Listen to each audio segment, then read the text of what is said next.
Yo, what's up guys? It's Techno here, your coach of the Carolina Pantherians, and today we're back with another ICBA upload.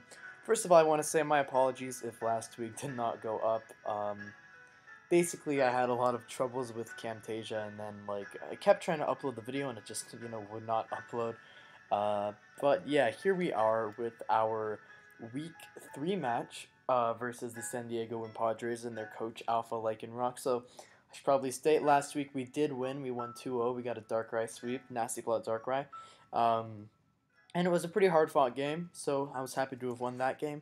But now we're back with another different challenge in this team. So we're going to be looking at the matchup right now. So you guys can see my opponent has Jirachi, Togekiss, Tangrowth, Silvally, Miltank, Buzzwole, Electros, Licky, Cryogonal, Toxapex, and Mega Charizard X. So some very big threats to my team on this team. It looks pretty well comprised.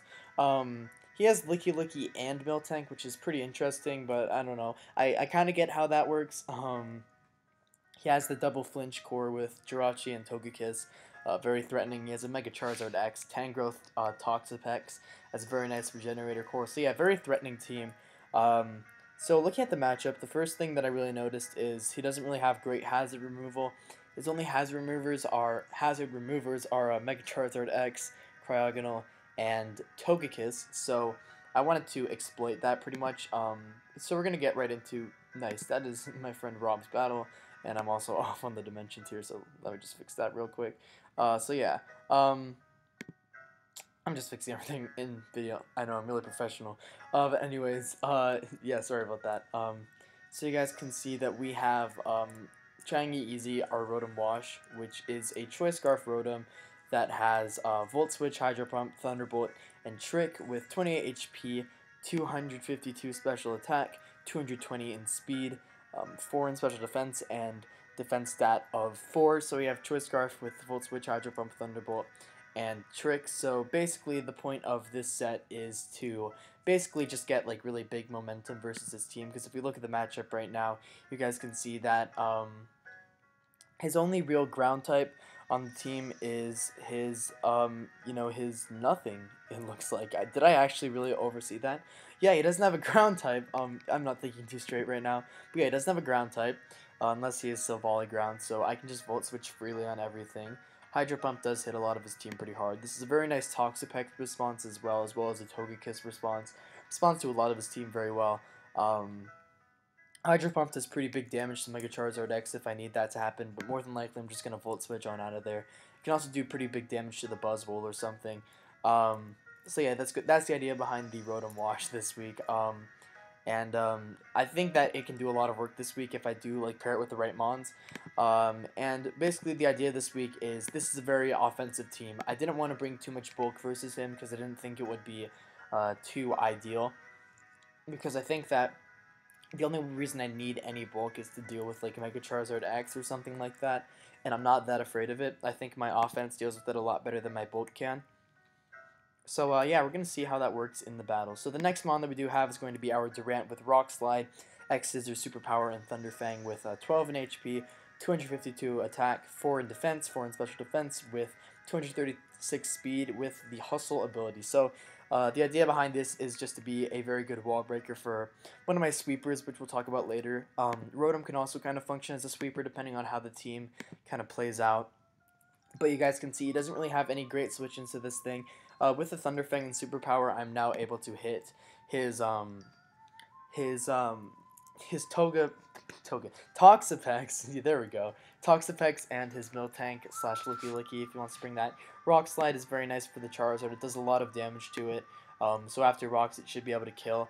And yeah, that's the idea with Durant. Hopefully I don't miss my attacks this week because this is pretty big versus him because it does outspeed a lot of his team. It outspeeds pretty much his whole team unless he has Scarfers. And yeah, that's why I have Durant this week. So the next mon that we do have is going to be a Darkrai with Nasty Plot, Hypnosis, Dark Pulse, and Thunderbolt with 28 HP, 252 special attack, 220 speed, 4 in defense, and 4 in special defense. So the idea behind this set is I do outspeed his entire team naturally.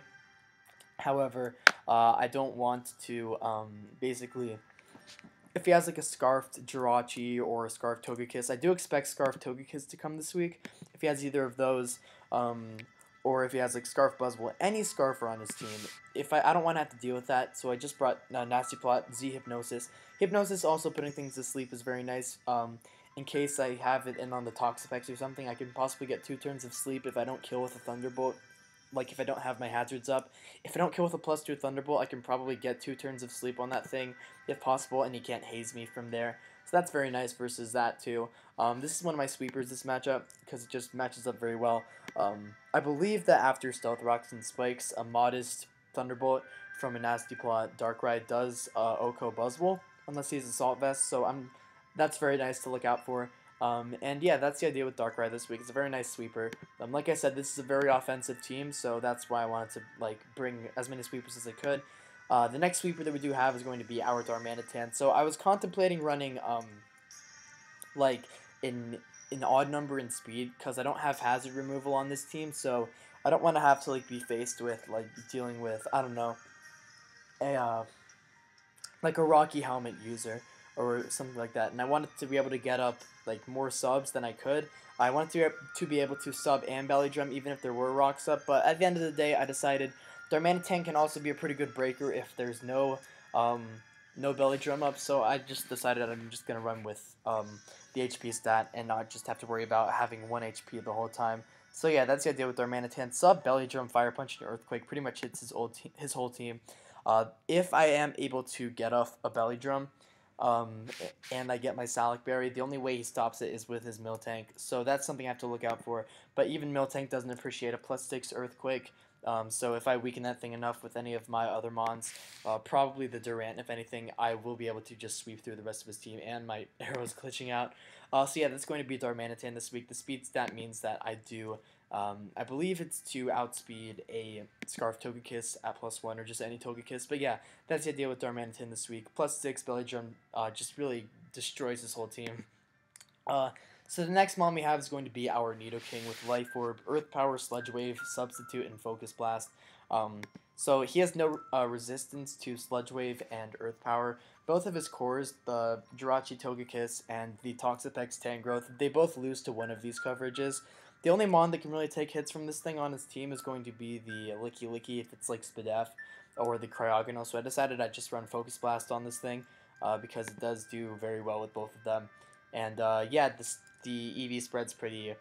It's just basically offensive. Ow, hit my funny bone right there. It's just basically offensive with a little bit of speed investment and then just bulk throughout. So yeah, that's the idea with my Nidoking this week. Essentially, like it's one of the other wall breakers, so that one of these mons can sweep, or even the Rotom Wash. And the last mon we have is going to be our Stealth Rock Spikes Mental Herb. I actually did not run Mental Herb this matchup. I think in prep I was considering it because just of how much I needed Stealth Rock. So then I looked at it and I was like, oh wait, he doesn't really have anything that can taunt me on his team. So I just ran Papa Berry with Stealth Rock, Spikes, X Scissor, and Stone Edge with Sturdy. I ran a lot of HP and speed. The speed is to outspeed a no speed Togekiss. And then I have max HP and then attack. In hindsight, I probably should have just ran max attack, but either way it should be fine. Yeah, that's going to be the team this week. We're just going to get right into the battle. So you guys can see the battle right here. He does bring Charizard X, Miltank, Electros, Tangrowth, Silvally, and Toxapex. So right off the bat, I noticed that he does not have good hazard removal on his team. If he does have hazard removal, it's going to be the Defog Charizard, which I want taking damage from rocks anyway, so I'm good with that. And so basically before this, we basically played out the first like 2 turns, then we had to recreate. So basically my Crustle, he leads with his Charizard and he just stays in. I don't know why, but he just stayed in, and I clicked Outrage, and I got knocked down just like above my Papa Berry range, but I got on my Stealth Rocks, and then I believe I went right into my Durant, and then he switched out. So basically I know that he's going to stay in with his Zard, and he's more than likely going to lead Zard. So we just recreated from there because we did DC. So we're going to see how this works. So my plan going into this battle now is, since he is more than likely just going to lead off with the Charizard, that I can probably just go right for maybe a potential like Stone Edge right off the bat, and that should be fine. Um, so we're gonna see how that works. So I lead off with my Crustle, as he is going to lead off with his Charizard X, and you guys will see that he does actually like yeah, he leads off with it both times. We're allowed to change up our leads, but we just kept the same thing, which is kind of funny. But yeah, he leads off with Charizard X, as I am going to click Stone Edge turn 1. As you guys will see, he is just going to go right for the Dragon Dance. So I get the play right. Because I'm not sturdy, because I am sturdy, I can just fire off another Stone Edge, and we should be good to go from there. So I am just going to fire off the Stone Edge, as he is going to get brought down very low. If I was offensive, there was a chance that probably could have just killed him. So I probably could have been offensive this matchup. So it's good for me, because now I can just get off a Stone Edge. I do have my Sturdy and my Iapapa Berry, so you guys will see I am going to eat the Iapapa Berry, and I'm going to get back almost all my, well, I'm going to get back half my health, and I go for Stone Edge, and I miss the attack, so I'm in a very bad position. So looking at it, I don't think that my Darmanitan will set up and sweep very easily, because he does have the Miltank, which I was afraid of. So I'm just like, okay, I'm just going to sack Darmanitan.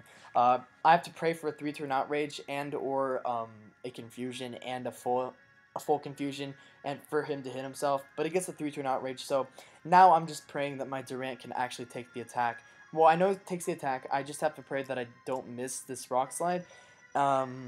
And luckily for me, I actually do not end up missing the Rock Slide. It does get confused right here, so you guys will see the Rock Slide is going to come out. So the unfortunate turn 2 kind of sucked, but you know, it is what it is. So I just have to try to get up my rocks and my spikes, because they're going to be key to winning this game from here, since we are pretty much down. 2 of my mons are very weakened, and one of them is dead. So he brings in his Toxapex, as I can just go right into my Rotom. Not really fearing this thing. If he does go for Toxic, I don't really care, because I don't really need too much health on this thing. And Scald's going to come out here, and I'm like, okay, well, if he burns me, it's fine, but I'd appreciate if he didn't get the burn, and he doesn't get the burn. So that's pretty good. I go for a Volt Switch here, because I don't think he has a Ground type, as I do turn out to be right. Since it's not Silvally Ground. Silvally Ground didn't really make much sense versus my team. So Volt Switch is going to come out here, and I am going to go right into, you guys will see, drumroll please, this is my opportunity to basically get up my hazards with my Crustle. So I go right into it, and all I need up is Stealth Rocks right now. I know I outspeed this thing like pretty much guaranteed. So all I need up is Stealth Rocks, and if I get up Spikes, that's also pretty good, as he goes for Power Whip. So I'm like, oh sweet, I'm just going to be able to get up Spikes here, and luckily I do indeed live the hit, because Crustle is very physically bulky. So I get up my Spikes here, as the Tangrowth is just going to kill me this turn with an Earthquake. So although we are down pretty much very low, I'm still in a pretty good position because of just the way that the teams are comprised. I have my Stealth Rocks and my Spikes up, as well as some very hard hitters left on my team, along with my Scarfer. So I should be pretty okay. I have 2 more hits left in this Durant, ideally, so I think this turn, I'm just going to predict him to go into the Toxapex. But he actually goes right into his Miltank, so that kind of sucks. I probably could have expected this, considering my Darmanitan is dead and he doesn't really need this thing for anything else. But Thunderfang is going to come out here, and yeah, it's going to do quite a bit to it, but I do take Rocky Helmet damage, which sucks, because that means that my Durant is just going to die. So goodbye, Durant, and now we're down 3-5, but we still have Spikes and Rocks up, so that should be, like, pretty okay, because now he doesn't really have a switch into this thing. So I just go right for the Sludge Wave on this turn, as he does go right into his Electros, and you guys are going to see that Electros, despite being how like bulky it is with like an Assault Vest or whatever this guy had, is not going to take this hit very well at all. And like looking at that damage, I basically just assume that it's going to be a 2-hit KO, and you guys will see that I go for the Sludge Wave, and I do indeed kill this Electros. So that's pretty good for me, as now the Toxapex is going to come in, and this is Screaming Shukaberry, but I don't think that, like obviously a Scald won't be able to kill me from this range, because Toxapex is very weak, but it's not worth it for me to take damage on this thing, because if he is Scarf Silvally, I can still take a hit from that thing if it's like Double Edge, and then I can just kill it based on whatever it goes for.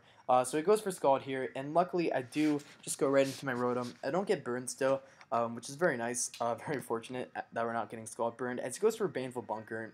And I honestly think that Baneful Bunker is a pretty stupid move, just not really a very good move at all. Like, I don't see why he ran it this week. I just don't think that it's very solid. I think that, like, I don't know, it's just like such a passive move, and Toxapex is already passive enough, as well as the fact that it just benefits from its other moves so much better.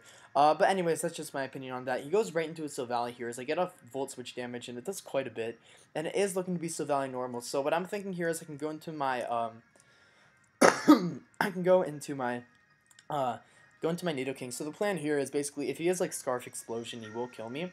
So what I can do here is I can go right back into my Rotom, as he does actually just go for Scarf Explosion. If he went for like Double Edge or something, I would have been fine with that, because basically if he went into like the Silvally and he clicked and he like, went for return and two-shot my Rotom, I could have gone back into Nidoking and then basically got a kill from there, as well as the fact that like Silvally can't really kill me with anything. And you guys are gonna see I go into my Darkrai here, and yeah, so now the plan is basically, if he does Scald Burn me this turn and I get my Nasty Plot up, I'm going to go for Z Hypnosis or just Hypnosis. The main reason I wanted to do that, yeah, I just go for Hypnosis there, because then I would not take the, I would not, like, risk him, like, knowing that I don't actually have, like, Darkinium Z or something. He goes for Scald, doesn't get the burn, so that's very nice, as now I can just basically click Thunderbolt here. He shouldn't be able to kill me with anything from his, Tangrowth, and basically, from the moment that the Silvally went down, the game is basically over. The reason for that being, although he is most likely indeed Shuka Berry on his Toxapex to kind of deal with my weakened Nidoking, I don't have a weakened Nidoking. I have a full health Nidoking. So, yeah, he has Tangrowth, Toxapex, and Miltank left. I killed the Miltank there, but he, like, if I didn't kill it, or if I like went into my my Nidoking, I would have just killed the whole rest of his team, because even though this is AV, Assault Vested Tangrowth, obviously from that damage, I don't believe that it would have been able to take a Sludge Wave, and even if it did, I could have literally just won with Darkrai from there if I did go right into my Nidoking. So no matter what, it was fine for me to go into either of these mons. Yeah, no matter what, I had the game from here. You guys are going to see it. Darkrai is just putting in massive work right now, getting off humongous hits with its Nasty Plot boosts, and Thunderbolt's going to come out here, and it's just going to Oko the Toxapex. So that's going to be a very good game to my boy Alpha. It was cool to see some of the mons he brought. Although the first couple of turns were very unfortunate for me, I think that like we did manage to play around them pretty well, and I think that we managed to like come out on top, just like never lose our cool, just kind of like relax throughout the battle, because it sucked. Because in the first battle before we DC'd, I had like my Stealth Rocks and my Spikes up, and he didn't like kill anything with his Zard, so I was up like 6-6, and I had my Stealth Rocks and my Spikes up. But either way, it was totally fine. That's just the way it goes sometimes, and yeah, it was just cool that we were able to bounce back after just how horrible that was. So yeah, I hope you guys enjoyed this battle, and I will see you guys next time. Hopefully my week 2 will be up soon too. I don't know. I've been trying to get it up, but yeah, if it's not up, I'm sorry. If it is up, I hope you guys enjoyed that too. Anyways, we're 2-1 now. We're on top of our conference. Peace.